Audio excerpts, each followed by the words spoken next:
தீபாவளினா பளிச்சுன்னு ஞாபகத்துக்கு வர்றது பட்டு, பட்டாசு, பலகாரம். பலகாரம்னா ஞாபகத்துக்கு வர்றது மந்த்ரா கடலை எண்ணெய். அபார ருசி, ஆரோக்கியமான உடல் நலம். தீபாவளி அன்னைக்கு மட்டும் இல்ல, என்னைக்குமே கிச்சன்ல இருக்க வேண்டியது மந்த்ரா கடலை எண்ணெய் தான்.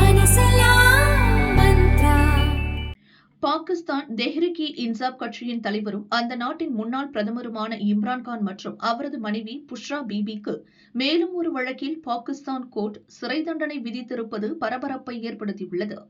இம்ரான்கான் பிரதமராக இருந்தபோது அவரும் அவரது மனைவியும் பெற்ற பரிசு பொருட்களில் ஊழல் செய்ததாக குற்றச்சாட்டு எழுந்தது.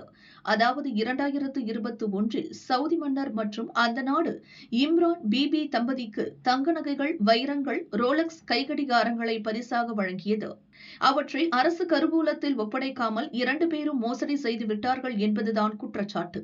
பரிசு பொருட்களின் விலை சுமார் 11 கோடி ரூபாய். இது தொடர்பான ஊழல் வழக்கு அடியாலா சிறப்பு கோர்ட்டில் நடந்து வந்தது. இந்த வழக்கில்தான் இன்று தீர்ப்பு வெளியானது.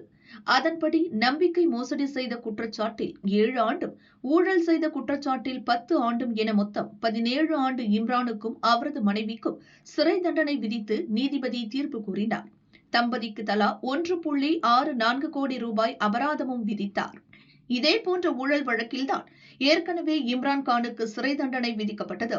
முதல் வழக்கை தோஷகானா பார்ட் 1 என்றும், இரண்டாவது வழக்கை தோஷகானா பார்ட் 2 என்றும் பாகிஸ்தானில் சொல்வார்கள். காரணம், தோஷகானா என்பது முகலாய மன்னர்கள் ஆபரணங்கள் வைத்திருக்கும் கருவூல அறையை குறிக்கும். கருவூலம் தொடர்பான ஊழல் என்பதால் இந்த பெயர் வந்தது.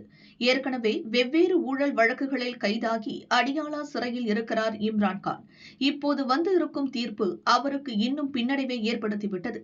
சமீபத்தில் தான் சிறையில் வைத்தே இம்ரான்கானை பாகிஸ்தான் அரசு கொன்றுவிட்டது என்ற குற்றச்சாட்டு எழுந்தது. பெரிய போராட்டங்களும் வெடித்தன. சட்டம் ஒழுங்கு கேள்விக்குறியான நிலையில் இம்ரான் தங்கை உஸ்மா கானுக்கு இம்ரானை சந்திக்க அனுமதி வழங்கப்பட்டது.